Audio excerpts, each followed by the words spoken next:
하나님 아버지 메시지, 오늘은 제238편입니다. 베드로전서 5장 9절부터 11절 말씀을 가지고 잠깐 고난을 받은 후에 라는 주제를 가지고 말씀을 상고해 보겠습니다. 사람은 이 고난 자체도 견디기 어렵지만 나만 당한다고 생각하면 더욱 견디기 어렵습니다. 그러나 나만 아니라 다른 사람도 고난을 당한다고 생각하면 견딜 수가 있습니다. 예를 들면 여자로 태어나면 대부분 성장하여 결혼을 합니다.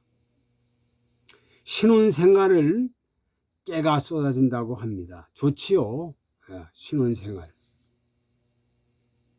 그러나 사랑의 열매가 맺고, 다시 말하면 아기가 생기면 비상이 걸리게 됩니다.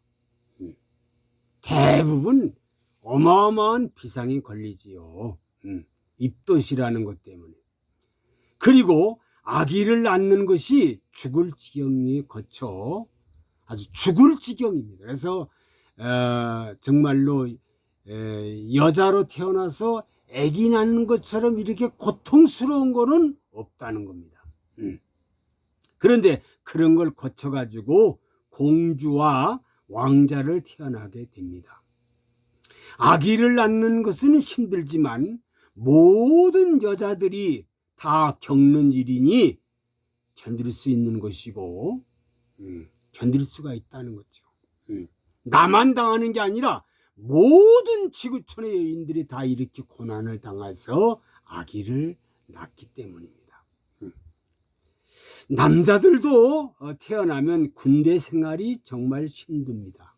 그리고 어렵고, 그러나 대한민국 남자라면 다 하는 것이니 견딜 수가 있는 겁니다. 우리 모두 타락한 이 세상에 살면서 고난은 당연한 것입니다. 우리가 믿는 예수님 고난을 생각하고 잠깐 고난을 받은 후에 하나님이 우리에게 무엇을 주시는지 몇 가지 말씀을 상고하면서 같이 은혜를 받겠습니다. 첫째로, 믿음을 굳게 해야 마귀를 대적한다 하셨습니다. 9절 상반절에 너희는 믿음을 굳게 하여 저를 대적하라. 믿음을 굳게 하여 대적하라는 거예요. 베드로는 악의 위협에 대해서 그것을 무시하거나 도망하거나 불복하라고 말하지 않고 그 대신 분명히 대적하라고 하면서 믿음을 굳게 하라는 겁니다. 대적하는데 믿음을 굳게 해야 대적을 할 수가 있다는 거죠. 믿음이 약하면 대적할 수가 없다는 겁니다. 두 번째로, 모든 신자들 고난을 당한다 하셨습니다. 9절 하반절에 이는 이 세상에 있는 너희 형제들도 동일한 고난을 당하는 줄 알미라 하셨습니다. 모든 사람들이 고난을 당한다. 고난의 차이는 좀 있습니다. 그러나 보편적으로 전 세계 어떤 사람 치고서 고난이 없는 사람은 없다. 고난을 당할 때 맞서 싸우는 것이 아닙니다. 이미 가신 믿음을 더욱 주시는 하나님을 바라보아야 한다는 거죠. 믿음을 주신 하나님을 고난이 올 때에 하나님을 바라봐야 된다는 거죠. 대부분 고난이 오면은 낙심을 합니다. 원망을 합니다. 불평을 합니다. 짜증을 부립니다. 그러지 말고 하나님을 바라봐라. 하나님을 바라봐라. 고난이 많은 나라, 고난이 많은 민족, 고난이 많은 가족, 고난이 많은 개인, 고난이 많은 교회, 하나님을 바라봐야 된다. 하나님을 바라보면서 놀라운 일이 생긴다는 것. 세 번째, 은혜의 하나님 너희를 부르셨다 하셨습니다. 10절 상반절에 모든 은혜의 하나님이 곧 그리스도 안에서 너희를 부르사 하셨습니다. 은혜의 하나님이 너희를 부르셨다. 하나님은 우리 각 사람에 대한 계획을 가지고 있습니다. 각 사람에게 하나님이 특별한 계획을 가지고 있어요. 그것은 하나님의 은혜로 그리스도 안에서 부르심의 음성을 귀 기울여야 합니다. 이 순간 말씀을 통하여 바로 지금 나에게 말씀하심을 알아야 합니다. 지금 이 순간에 나에게 하나님이 부르시고 나에게 말씀하시는 것을 알아야 한다는 거죠. 이것을 모르는 사람은 어리석은 사람이고 이거를 깨닫는 사람들은 지혜로운 사람이라는 사실입니다. 네 번째로 영원한 영광에 들어가게 하신다 하셨습니다. 10절 중반절에 자기의 영원한 영광에 들어가게 하신다 하셨습니다. 잠깐의 고난이 있지만 그 고난을 통과하면 반드시 영광에 들어가게 한다. 고난받는 이 세상은 잠깐입니다. 여러분, 고난이라는 것은, 그리고 고난의 이 세상이라는 것은 잠깐이면 끝나는 거예요. 영원한 영광의 나라에 들어가게 하심을 우리는 믿어야 한다는 거예요. 고난은 잠깐이고 영광은 영원하다는 사실을 우리는 알아야 된다는 겁니다. 다섯 번째, 너희를 온전케 하신다 하셨습니다. 10절 중반절에 잠깐 고난을 받은 너희를 친히 온전케 하시며 하셨습니다. 고난 없는 영광은 없습니다. 그렇지요. 고난이 없는 영광이 절대로 없습니다. 고난이 통과해야 영광이 있죠. 운동선수도 고난을 잘 정말로 겪고 나가야 영광이 오지요. 모든 운동선수 보세요. 얼마나 고난이 많아요. 그 고난을 잘 이겨나가야 그리고 그 사람이 최고의 영광의 자리에 앉는다는 거죠. 그렇기 때문에 하나님께서 신자들에게 특별한 고난을 허락하십니다. 왜 이렇게 고난을 주시나요? 순금이 되기 위해서 연단을 받아야 하는 것처럼 우리는 하나님의 영광에 들어가기 위해서는 고난을 통과해야 된다는 거죠. 어떤 고난이 있을 때 그 고난이 하나님 나에게 영광을 주기 위해서다, 이런 확신을 가지고 때를 기다리고 계속 어떤 고난이 온다 하더라도 견디고 이 고난을 통과해야 된다는 사실입니다. 여섯 번째, 굳세게 하신다고 하셨습니다. 10절 중반절에 굳게 하시며, 이사야 40장 29절을 보니까 피곤한 자에게는 능력을 주시며 무능한 자에게는 힘을 더하시나니 하셨습니다. 피곤한 자에게는 능력 주신다. 하나님의 어마어마한 파워를 준다는 거죠. 주신다. 무능한 자에게 힘을 주신다. 하나님 분명히 약속했습니다. 네가 지금 정말 피곤하냐? 내가 능력 줄다. 네가 지금 무능하냐?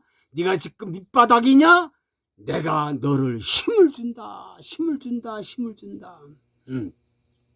야, 하나님을 의지하는 자는 새 힘을 받고 독수리같이 올라간다. 사슴처럼 뛴다. 외양간에서 나온 송아지같이 막 뛴다는 거지.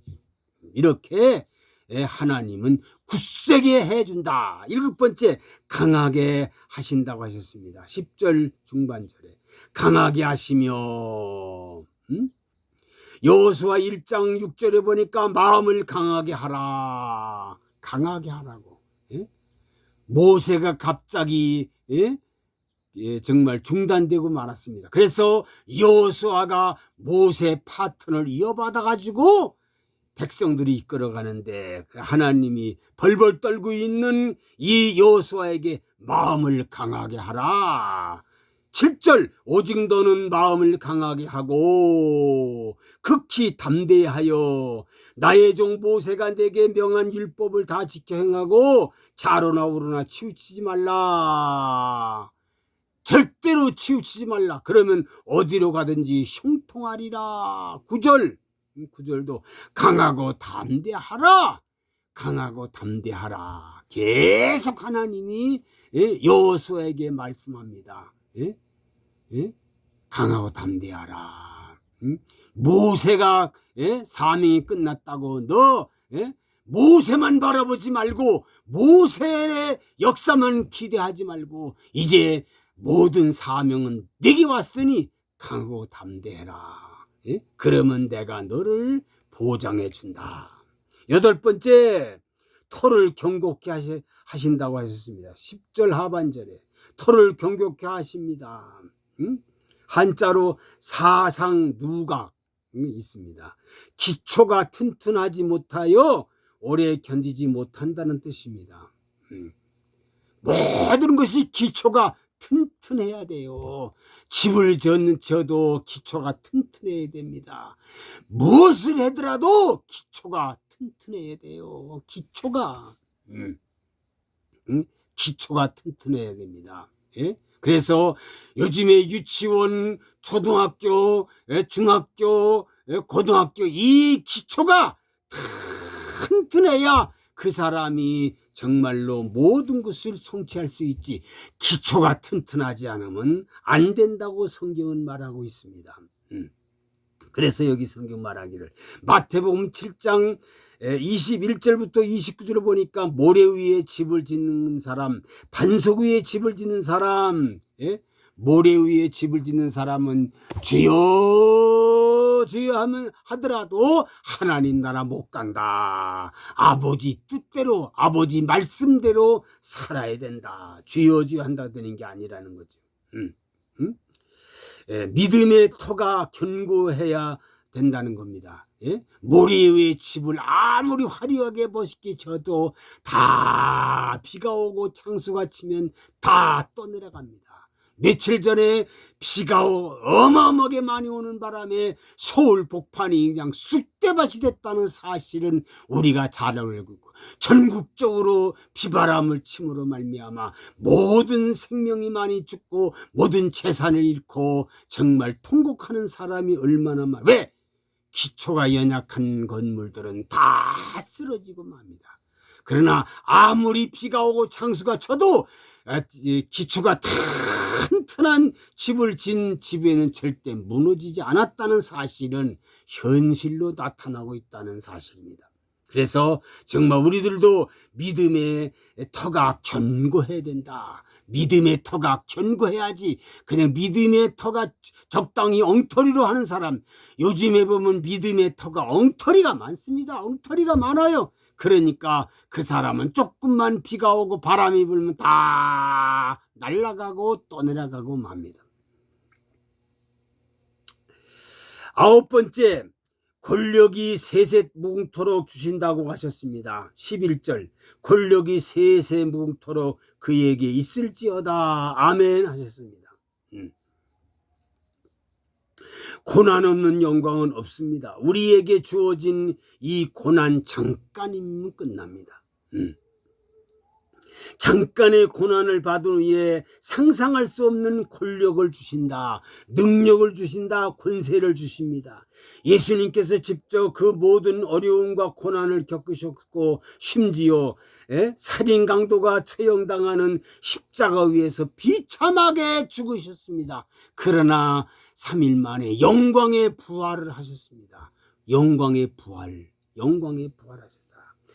아무 때든지 권세로 땅을 치고 나간다고 하나님은 말씀하셨고, 능력의 주인공으로 만들어 주시니 잠깐 고난 주시고 주님 지신 십자가를 지고 주님이 가신 길을 따라가면 반드시 잠깐 고난을 받은 후에 최고의 권세, 최고의 영광, 최고의 모든 자유로운 권세를 하나님이 우리에게 준다고 했습니다. 사랑하는 성도들이요, 사랑하는 백성들이요, 오늘 잠깐 고난을 받은 후에 반드시 이렇게 좋은 일이 온다는 사실, 이 잠깐 고난을 받은 후에 반드시 공주와 왕자가 태어났지, 잠깐 고난 받으면은 모든 문제가 해결되듯이 하나님의 역사라는 것은 고난이 좀 있어도 이 고난을 잠깐 고난을 받은 후에 가장 좋은, 가장 아름답고 가장 화려하고 가장 최고의 영광의 자리에 앉게 한다는 사실을 확실히 믿고 이 믿음을 가지고 변치 말고 살아가는 모든 사람들이 되기를 간절히 부탁을 드립니다. 아버지, 오늘 잠깐 고난을 받은 후에 아버지 어마어마한 걸 준다는 사실을 하나님 말씀을 통해서 깨닫고 많은 도전과 은혜를 받았습니다. 이 말씀을 가슴 깊이 간직하고 아버지 말씀대로 모래 위에 집을 짓는 어리석은 사람들 되지 말고 반석 위에 집을 짓는 지혜로운 사람들 되고 잠깐 고난 후에 최고의 영광이 있다는 사실을 믿고 그날까지 견디고 나가는 믿음의 사람들이 되게 하여 주옵소서. 예수 그리스도의 이름으로 기도하옵나이다. 아멘.